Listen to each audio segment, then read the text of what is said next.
Hi. Hello. నమస్తే. Welcome back to our channel. ఈరోజు మనతో ఉన్నారు స్టాక్ మార్కెట్ అనలిస్ట్ సుందరరామరెడ్డి గారు. సార్‌తో మాట్లాడదాం. నమస్కారం సార్. నమస్తే అండి. సార్ బడ్జెట్ 2024 టాక్సెస్ రైజ్ అంటే గవర్నమెంట్‌ని స్లీపింగ్ పార్ట్నర్ అనే పెద్ద స్టేట్మెంట్ రిలీజ్ చేసే అంత సిట్యుయేషన్ అయితే తీసుకొచ్చేసింది ఇంకా ఓపెన్‌గా. సో ఇలాంటి టైమ్స్‌లో పీఎంఎస్ వర్సెస్ అంటే మ్యూచువల్ ఫండ్స్ తీసుకుందామా, ఈక్విటీ తీసుకుందామా చాలా కన్ఫ్యూజన్ పెరిగిపోయింది జనాల్లో. ఉన్న ట్యాక్స్ రైజ్ ప్రకారం మీ సలహా ఏంటి ఇందులో? రీసెంట్‌గా ఈ టాక్స్ రైజ్ దట్టు ఒకేసారి ఒకే సంవత్సరంలో అండ్ ఎఫ్ఎన్ఓస్‌కి and short term capital gain tax, long term capital gain అన్నిటిని దారుణంగా పెంచడం అనేది వెరీ సర్ప్రైజింగ్ అండి మార్కెట్‌లో. అండ్ ఎఫ్ఎన్ఓస్‌కి ఎస్టీటీ చార్జెస్‌ని ఆల్మోస్ట్ 66% పెంచారు. ఎస్టీటీ ఆన్ ఎఫ్ఎన్ఓస్ మీద. అండ్ రెండోది short term capital gain tax 15% నుంచి 20% పెంచారు. అంటే లిటరల్లీ 33% పెంచారు. అది టూ హై అనేది జనాల యొక్క 33%. And long term capital gain tax 10% నుంచి 12.5 పెంచారు. అంటే 25% పెంచారు. అంటే long term capital gain tax 25%, short term capital gain tax 33% and STT on FnOs మీద 66% పెంచారు. అది చాలా దారుణంగా ఒకేసారి భారీగా పెంచేశారు. ఓకే. అయితే మార్కెట్‌లో మిగతా అసెట్స్ అన్నీ తక్కువ, ఇది ఎక్కువ అన్నీ ఈక్వలెంట్ చేస్తున్న ప్రాసెస్‌లో భాగంగా అన్ని అసెట్లు టాక్సెస్ అన్నీ కూడా వీళ్ళు ఇచ్చేస్తున్నారండి. కాబట్టి మార్కెట్ కూడా లైట్‌గా తీసుకుంది. అందుకని ఈ ట్యాక్స్ బడ్జెట్ తర్వాత కూడా స్టాక్ మార్కెట్ ర్యాలీ బాగా నడుస్తుందన్నమాట. ఎందుకంటే ఏంజెల్ ట్యాక్స్ కంప్లీట్‌గా ఎత్తేసారు. అండ్ ఎఫ్ఐఎస్‌కి ఇంతకుముందున్న హెవీ ట్యాక్స్‌ని తగ్గించారు. దాంతోటి రేషనాలిటీ అవుతుందన్నమాట ట్యాక్స్ ఇంటర్నేషనల్ లెవెల్‌లో. అందుకని మార్కెట్ కూడా పాజిటివ్‌గా తీసుకుంది దాన్ని తప్ప నెగెటివ్ రియాక్ట్ అవ్వలేదు. కానీ టూ మచ్ అది అంత ట్యాక్స్‌లు ఈక్విటీ మీద వేయటం అనేది. అండ్ ఈ టైంలో మ్యూచువల్ ఫండ్స్ వర్సెస్ పీఎంఎస్ అంటే లైక్ మన పోర్ట్‌ఫోలియోని వాళ్ళు మేనేజ్ చేస్తున్నారనే గానీ టెక్నికల్‌గా ప్రతి బై సెల్ మధ్య వచ్చే ప్రాఫిట్‌కి నువ్వు ట్యాక్స్ పే చేయాల్సిందే. అందుకని వాళ్ళు ఎఫ్&ఓ డీల్ చేస్తారు. కాబట్టి నువ్వు 66% నీ మీదే ఏస్తారు bill. And short term cap book చేస్తుంటారు. కాబట్టి నువ్వు 33% కట్టాల్సిందే. మోర్ దెన్ 1 ఇయర్ ఉంచుకుంటే వాళ్ళు long term capital gain tax కట్టాల్సిందే. కాబట్టి పీఎంఎస్‌లో మనకు ఎలాంటి ట్యాక్స్ అడ్వాంటేజ్ లేదు. ఇంకా పెరిగిపోతుంది. మన ఇండివిడ్యువల్‌గా ఎలా ఉందో అలా ఉంటదనమాట. బట్ మ్యూచువల్ ఫండ్స్ అలా కాదు. It's more attractive right now. ఇంతకు ముందుతో పోల్చుకుంటే ఇప్పుడు ఇంకా మోర్ అట్రాక్టివ్ అనమాట. ఎందుకంటే మ్యూచువల్ ఫండ్స్ ట్రస్ట్ కింద ఫామ్ అవుతాయి కాబట్టి వాళ్ళు ఎన్ని ట్రేడ్‌లు చేసినా వాళ్ళకి ట్యాక్స్‌లు ఉండవు. ట్యాక్స్‌లు లేకుండా మనీ మేక్ చేస్తారు. మనం క్లోజ్ చేస్తేనే కదా! మీరు గనుక మోర్ దెన్ 1 ఇయర్ ఉంచుకున్నారనుకోండి 12.5% కడతారు. ఇంతకుముందు 10 ఇప్పుడు 12.5% కడతారు. కాబట్టి mutual funds more attractive right now compare to and PMS service తీసుకుంటే. కాబట్టి మామూలుగానే mutual fund most tax efficient అండి. ఇప్పుడు ఇంకా ఎక్కువ అట్రాక్టివ్ కనబడుతుందనమాట. అందుకని long term capital gain tax మనం కట్టుతాం అంతే. షార్ట్ టర్మ్ క్యాపిటల్ గెయిన్స్ కట్టే పని లేదు కాబట్టి మ్యూచువల్ ఫండ్స్‌లో and mutual fund is the best one. And more ever ఈ రెండింటి మధ్య చూసుకుంటే mutual fund versus PMS service ఇంత ముందైనా సరే అండ్ 5 ఇయర్స్ మీడియన్ డేటా తీసుకున్నప్పుడు మ్యూచువల్ ఫండ్‌లో 20% యావరేజ్ మీద ఇది 21% వస్తుంది పీఎంఎస్. 1% ఎక్స్ట్రా అంతే. అండ్ 5 ఇయర్స్ డేటా తీసుకుంటే 33% వస్తుంది మ్యూచువల్ ఫండ్స్‌లో అండ్ పీఎంఎస్‌లో 34 వస్తుంది.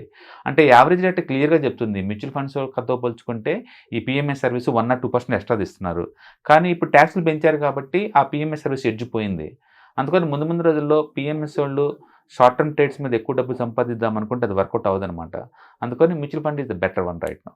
అందుకని మ్యూచువల్ ఫండ్‌లో మనం తీసుకోవచ్చు. అండ్ డెఫినెట్లీ మ్యూచువల్ ఫండ్ అనేది ఎప్పుడు కూడా లాంగ్ టైమ్ ఇన్వెస్టర్లందరికీ ఒక గోల్డెన్ ఆపర్చునిటీ కింద మనం చెప్తూనే ఉన్నాము. అండ్ దాంతో పాటుగా రీసెంట్‌గా ఈటీఎఫ్‌లో కూడా వచ్చే ఇండెక్స్ ఫండ్స్‌లో వచ్చే చేంజెస్ ఏవైతే ఉన్నాయో మీరు చెప్పినట్లు అవి ఈక్వల్ టు మ్యూచువల్ ఫండ్స్ ఉన్న ఇది ఇస్తున్నాయి. అది లాంగ్ టైమ్ డెఫినెట్‌గా అండి. డెట్స్‌తో పోల్చుకుంటే చాలా ఎక్కువ వస్తున్నాయి. ఈవెన్ డెట్ కూడా ఇండివిడ్యువల్ ట్యాక్స్ బ్రాకెట్‌లో ఉంటే అంతే ఏస్తున్నారు అవి కూడా. అందుకని తక్కువేం లేదు డెట్ ఫండ్స్‌లో కూడా. అండ్ మోర్ ఎవర్ దీనికి long term capital gain tax కట్టే ముందు 1,25,000 ఎగ్జామ్షన్ ఇస్తున్నారు ఆల్రెడీ. ఇంతకుముందు 1,00,000 ఇచ్చేవాళ్ళు. అంటే ఇప్పుడు 25,000 పెంచారు.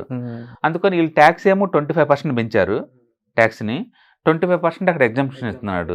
అందుకని చిన్న పోర్ట్‌ఫోలియో వాళ్ళకి అంత పెయిన్ ఏం లేదు. వాళ్ళు చేయాల్సిందల్లా ఎవ్రీ ఇయర్ మార్చి మంత్ 1 ఇయర్ దాటిన తర్వాత మార్చి మంత్‌లో 1.2 లాక్ మ్యూచువల్ ఫండ్ యూనిట్స్ అమ్మేసి డబ్బులు తీసుకోవాలా. మళ్ళీ ఏప్రిల్‌లోనే వాటిని లోడ్ చేయాల. వెంటనే వాడుకోకుండా. అప్పుడేమవుద్ది ఈ ప్రాఫిట్ కడితే క్యాపిటల్‌గా మారిద్ది.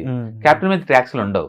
అట్లా మనం ట్యాక్స్ సేవ్ చేసుకోవచ్చు. కాబట్టి ఇంతకుముందేమో చూద్దాంలే అమ్ముదాంలే అని అమ్మకుండా ఉండేవాళ్ళు. ఇప్పుడు మ్యాండేటరీగా అమ్మటం ద్వారా అంటే ట్యాక్స్‌ని తగ్గించుకోవచ్చు. అందుకని 25% పెరిగింది కదా అని చెప్పేసి మనం పెయిన్‌గా ఫీల్ అవ్వాల్సిన అవసరం లేదనమాట.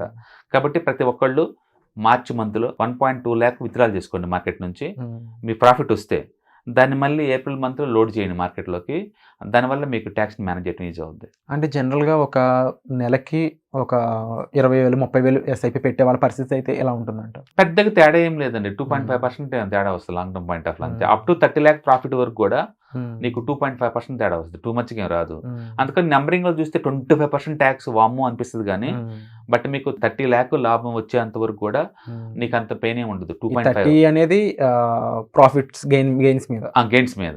కానీ మనం పెట్టిన క్యాపిటల్ మీద అయితే క్యాపిటల్ మీద ఎప్పుడు ట్యాక్స్ ఉండవండి స్టాక్ మార్కెట్లో. సో ఆ ప్రాఫిట్స్ అనేవి 30 దాటాకనే మనం జాగ్రత్త పడాలి. అవునంతే. దానికి తగ్గట్టు మీరు చెప్పిన స్ట్రాటజీ అనేది ఫాలో అవ్వచ్చు. అవును. అందుకని బెస్ట్ స్ట్రాటజీ ఏంటంటే ఇంట్లో ఎక్కువ మెంబర్స్ ఉన్నారనుకోండి, అందరి అడల్ట్స్ పేరు మీద అకౌంట్లు ఓపెన్ చేయాలి.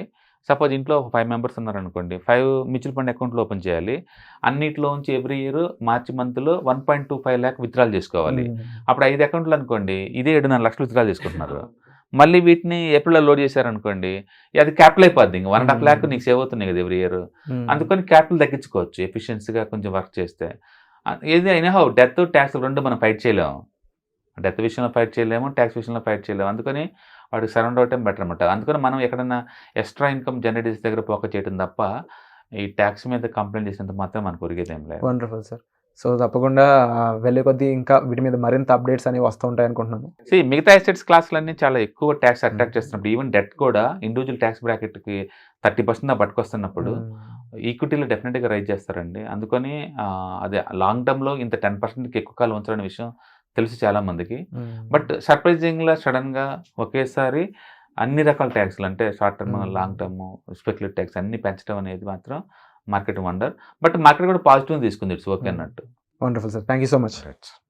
హలో ఫ్రెండ్స్, రేపు ఫైనాన్షియల్ ఫ్రీడమ్ మీద వెబినార్ జరగబోతుంది. ఇది డైలీ 3 hours ఉంటుంది, 3 days ప్రోగ్రామ్. దీంట్లో మీకు ఫైనాన్షియల్ ఫ్రీడమ్ ఎలా సాధించవచ్చు via with ETFs, index funds, mutual funds ద్వారా డీటెయిల్గా ప్రాక్టికల్ వేలో మీకు ఎక్స్ప్లెయిన్ చేయబడుతుంది. అండ్ దీంట్లో ఎనీ డౌట్స్ ఉన్నా సరే ఇమీడియట్గా వెబినార్లోనే ఎక్స్ప్లెనేషన్ చెప్తారు. అండ్ అలాగే మ్యూచువల్ ఫండ్స్ ఎగ్జామ్స్ ఎవరైనా రాద్దాం అనుకున్నా సరే, మ్యూచువల్ ఫండ్ డిస్ట్రిబ్యూటర్గా మీరు సెటిల్ అవ్వాలన్నా సరే ఎలా చేయొచ్చు, వాటికి సంబంధించిన డీటెయిల్ ఎడ్యుకేషనల్ వివరాలు మొత్తం కూడా ఈ ప్రోగ్రాంలో డీటెయిల్గా చెప్పబడుతుంది. కాబట్టి ఎవరైనా సరే ఈ వాలటిలిటీ ఉన్న ఈ స్టాక్ మార్కెట్లో స్టేబుల్గా ఉండి అండ్ మంచి returns via with ETFs, index funds, mutual fund ద్వారా ఎలా సంపాదించవచ్చో, ఎందుకు ఇవి ఇంపార్టెంటో, ఫైనాన్స్ ఫ్రీడమ్కి ఎలా ఉపయోగపడతాయో ఇవన్నీ కూడా డీటెయిల్గా ఎక్స్ప్లెయిన్ చేయబడుతుంది. కాబట్టి ఎవరైనా ఇంట్రెస్ట్ ఉన్న పార్టిసిపెంట్స్ అందరూ కూడా ఈ అవకాశాన్ని వినియోగించవలసిందిగా కోరుతున్నాను. Thank you.